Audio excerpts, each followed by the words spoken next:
agradecer.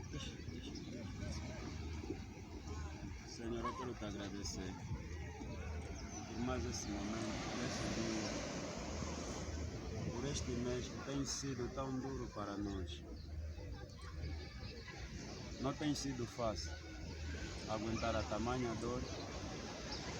Foi aqui onde tudo começou, aonde nós fomos lapidados e consagrados e hoje considerados mestres, e tu já não se fazes presentes conosco.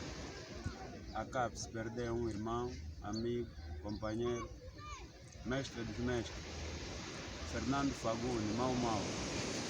Em nome da CAPES, eu venho homenagear, sendo o último domingo da semana e que o mês vai terminar, um mês que tem trazido muitas dores para o povo de Benguela, especificamente em Angola, com muita tristeza e mortes familiares. Nós perdemos a ti, irmão. É aqui onde nós trilhamos nossos caminhos. Não começamos por aqui. Andei contigo em vários lugares. Já trilhei contigo outros tapete, mas aqui